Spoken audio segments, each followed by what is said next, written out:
세상에는 일정한 법칙들이 있는데 영적 세계에도 법칙이 있습니다. 그 법칙이라는 것은 심은 대로 거둔다고 하는 법칙을 말하고 있습니다. 하나님은 인간에게 업신여김을 받으시지 않는다고 말씀합니다. 이렇게 말씀하죠. 스스로 속이지 말라. 하나님은 업신여김을 받지 아니하시나니 사람이 무엇으로 심든지 그대로 거두리라. 그러니까 이 말은 뭔가 하면 하나님은 바보 취급 당하지 않는다라고 하는 말이죠. 스스로 속이지 말라고 하는 말은 잘못되게 유인하지 말라고 하는 말이에요.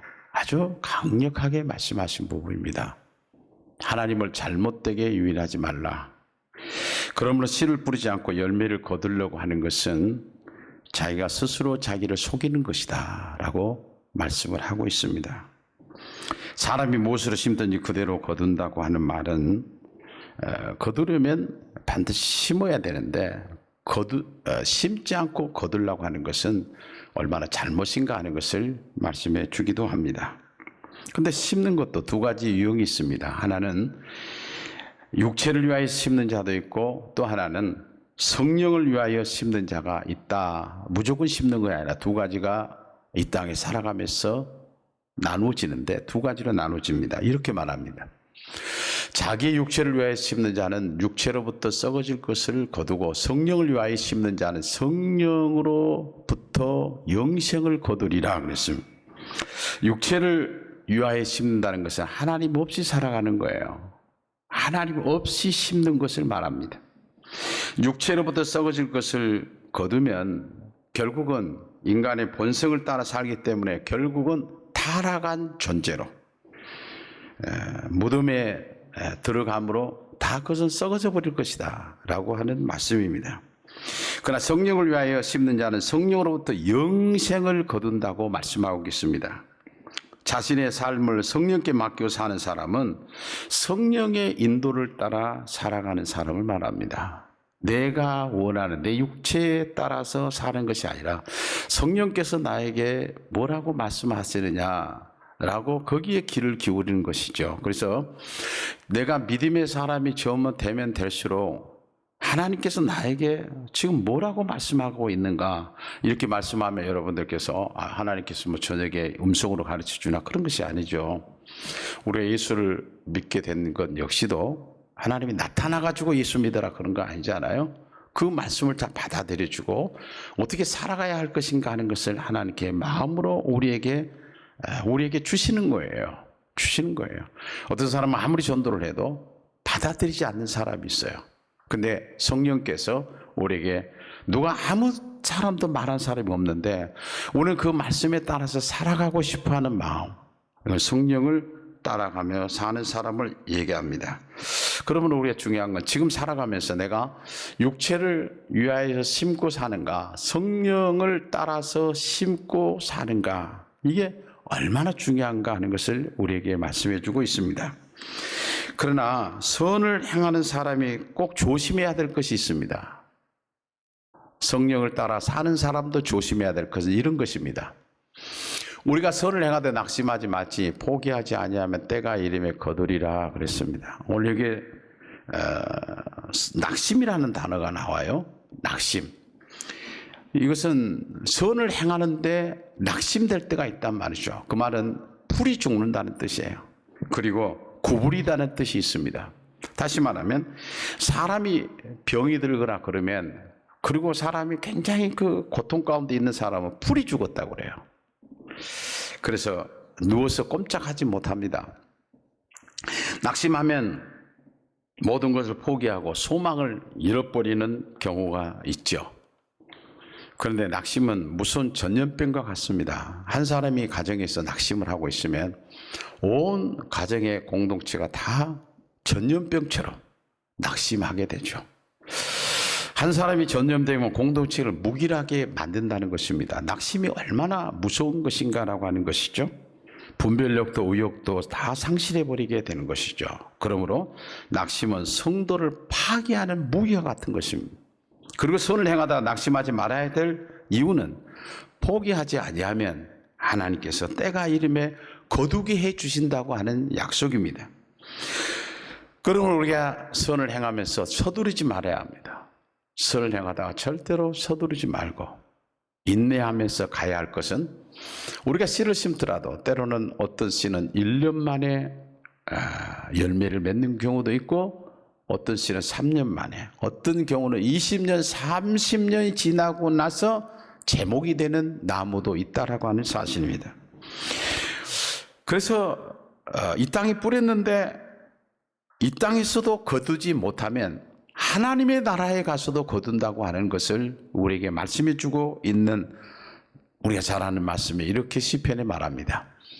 눈물을 흘리며 씨를 뿌리는 자는 기쁨으로 거두리로다. 울며 씨를 뿌리러 나가는 자는 반드시 기쁨으로 그 곡식단을 가지고 돌아오리라. 반드시 하나님의 약속은 변함이 없다라는 말씀입니다. 포기하지 말라고 하는 이 말은 지쳐서 넘어지지 않으면 그래요. 우리는 하나님을 믿고 따라가다고 때로는 지쳐서 넘어져 버릴 때가 있습니다. 하나님은 우리의 연약한 것까지도 아시기 때문에 포기하지 말아라. 다시 말하면 결코 포기하지 말아야 할 것을 말씀하고 있습니다. 사람이 포기하면 처음 가졌던 그 열정도, 그리고 사명도, 사역도 다 잃어버리고 내던져 버리는 경우가 있기 때문에 그렇습니다. 그리고 심는다고 하는 것은 항상 심을 수 있는 것은 아닙니다. 하나님께서 심는 것도 제한되어 있다고 말씀하고 있습니다. 기회 있는 데라고 하는 이 말씀이 여기에 나오는데, 세상에 사는 동안에 하나님께 주시는 기회가 있습니다. 그 안에 심지 않으면, 그 안에 하나님께 영광을 돌리지 않으면 우리에게는 영원히 기회가 없어져 버릴 수도 있습니다. 오늘 살아가면서 때로는 내가 20대만 됐으면 좋았을 건데, 아니면 어떤 사람은 내가 적어도 50대만 됐더라면 지금이라도 뭔가 할 건데, 내가 지금 60대만 되더라도, 더 70대만 되더라도 내가 뭔가를 하고 싶다는 생각을 가질 때가 있습니다. 그러나 그 기회는 넘어가 버렸기 때문에 다시 오지를 않는다는 말씀입니다. 그래서 하나님께서 전도서에 보면 범사에 기한이 있고 천하 만사가 다 때가 있다라고 하는 말씀을 해주고 계십니다. 마지막으로는 바울은 지금까지 자신이 어떻게 살았는가를 말해주고 있는데 이렇게 살았습니다. 이후로 누구든지 나를 괴롭게 하지 말라. 내가 내 몸에 예수의 흔적을 지지고 있느라. 이 흔적이라고 하는 단어, 이 말은 낙인을 의미합니다. 낙인. 다시 말하면 스티그마타라고 해서 불에 쇠를 이렇게 달구어서 인장을 찍어버린 거죠. 그래서 말이나 소라든지 뒤에 엉덩이 부분에 찍고 소유를 얘기하는 것이죠. 이 사도 바울은 하나님 앞에 이제 자녀가 되고 난 다음에, 거듭나고 난 다음에 바울은 나를 괴롭게 하지 말라는 말을 쓰고 있어요. 하나님의 영광을 위해서 많이 일했던 사도 바울이 얼마나 많은 어려움을 당합니까?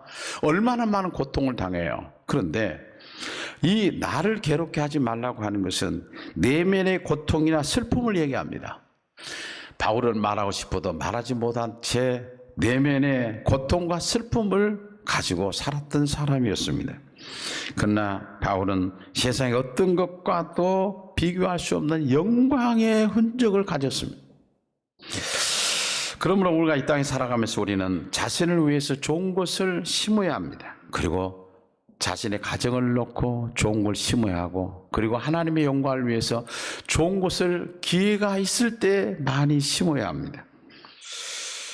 그러면 우리는 이런 의문이 생길 것입니다.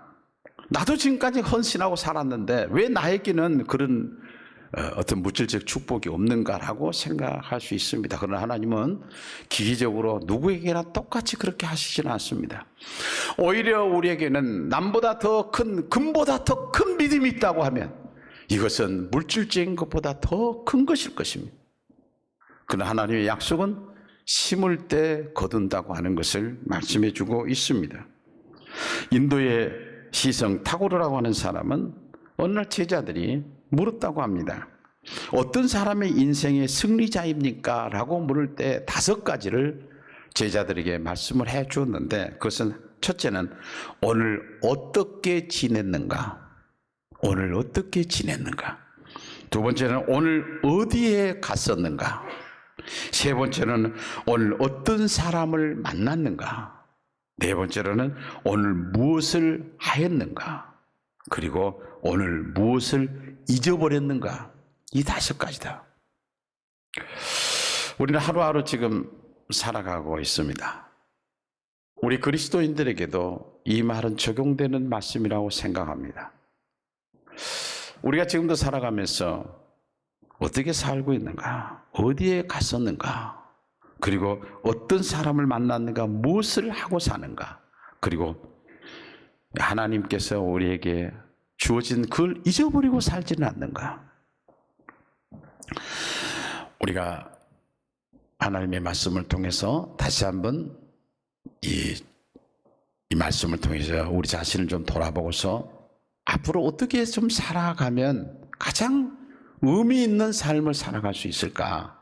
좀 더 축복된 삶을 살아갈 수 있을까? 내가 움직여서 그런 일을 다 못한다 할지라도 그 기회는 나에게 놓쳐버렸지만은 어떻게 남은 여생을 살아갈 수 있는가? 우리가 어떻게 남은 여생을 살아가야 할 것이냐 하는 문제. 여러분이 잘 정리가 됐다면 잘 사는 겁니다. 우리가 하나님 앞에 늘 귀하고 아름답게 말씀을 붙들고 살아가는 그런 사랑하는 성도들이 다 되었으면 좋겠습니다.